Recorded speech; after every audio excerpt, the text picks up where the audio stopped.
Well, Zach, I guess we'll start there. Just your thoughts on seeing Dalton go down again. Yeah, Unfortunately. you guys all know the situation now. So just as always, can't say enough good things about Dalton. Just selfless, for what happened to his knee in week 4 and trying to rehab it as much as he possibly could to be back out there for the team, for his teammates, his love of the game, his love of this organization. I don't think should be discounted. He could have went and had surgery or whatever it need be, however many weeks ago, right?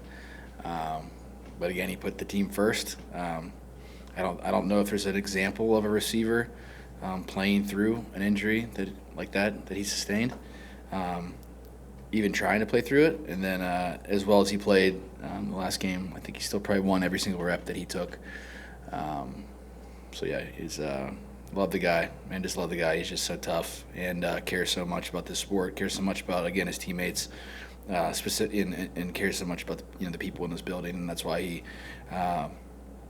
laid his body out on the line. So yeah, I can't say enough good things about Dalton. I just love the guy.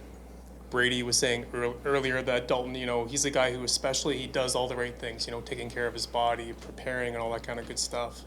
It's just how kind of cruel or just unfair is it that, it's not cool to happen to any guy, obviously, but, Dalton, for this to keep happening to him. Yeah, I'm sure he would say the same thing. It's part of the sport, right? And he's not the first person this has happened to. But from an onlooker, someone who's not going through it, it's tough. It's tough to watch, especially like Brady said, just knowing the kind of person that Dalton is and how much he cares about this game.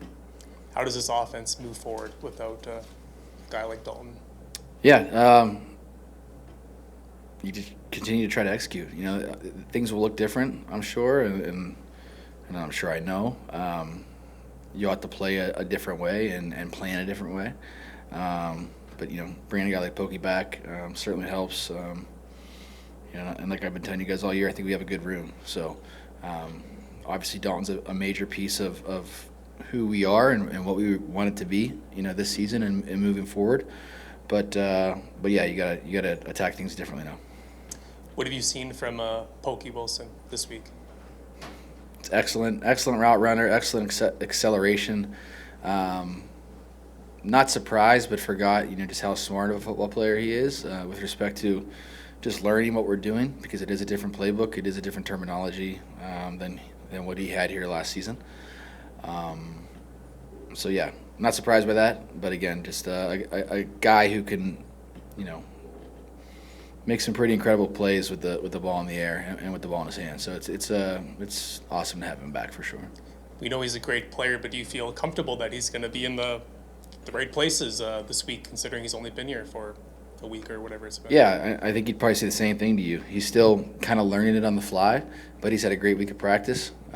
Given it's a short week too, and like I said, like the amount of information he's been able to process and go out there and execute has been really impressive. So I'm very confident in him, and he's in spots that are spots where you need to know what's going on, and he's there for that reason because he knows what's going on. So yeah, when we were Zach, hi. When we were talking a couple of days ago, you were talking about in the huddle with Pokey, maybe you said that some of the terminology is a little bit different, some of the verbiage, but the concepts and the routes are the same. And you were just talking about maybe you're in the huddle with him and saying this, and this in case there's a little bit of confusion. Do you anticipate that this week? Like you're ready to stop and help the guy do the best he can? Yeah?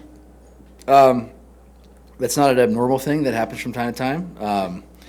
Generally I rely on Nick Dembski or Dalton to get those receivers lined up a lot of time, and other guys in the past have been able to help too. Stearnsy and Carrick knows what he's doing too, and so Carrick will be over there with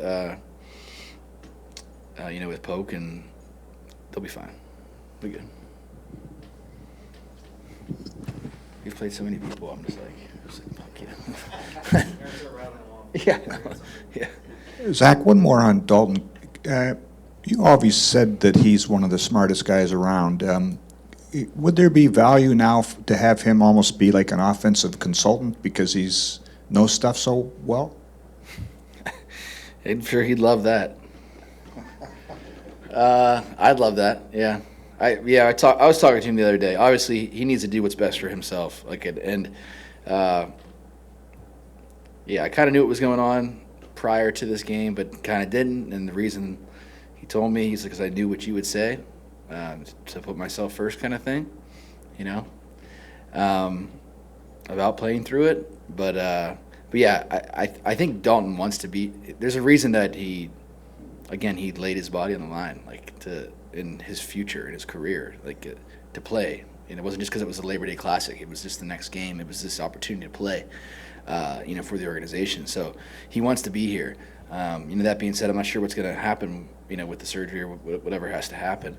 But I was talking to him on the field. Sorry to kind of lead you through a maze there to get to that answer. But I was like, hey, man, like on day zeros, can you just watch some of this for me and give me your thoughts day one? And I know he'll still want to be involved, and I'm sure I'll be calling him and picking his brain and texting him and, hey, what do you like here? What do you seen? Who we have upcoming? Hamilton, Montreal, Sask again. So yeah. I asked Mike about this a couple minutes ago. When you play a team back-to-back in the chess match and you have to expect the counter moves and all that in the second game, a lot of what you guys did offensively looked good last week. Wouldn't you just want to stay with that, or how do you kind of manage what they're going to do now to counter you? Yeah, I mean, I think you come through what you think you did well, plays that you left out there, plays that you didn't get to in the previous match. And then you look at what they did, and obviously you have to prepare for that. But then you dig a little bit deeper into not just the season, but last time you played them and previous seasons, and who the coordinator is, and what are the chess moves, so to speak, that they can use to make things look the same, but present different. Results from the looks, right? So, that's what makes this game so fun, is stuff like that. We're confident in the rules of our system, the rules in protection, the rules in the run game, that we can navigate through anything that shows up. But yeah, part of the fun is trying to find a tendency and exploiting that, and they're doing the same thing, I'm sure. Thank you. Thank you, Zach. Yep.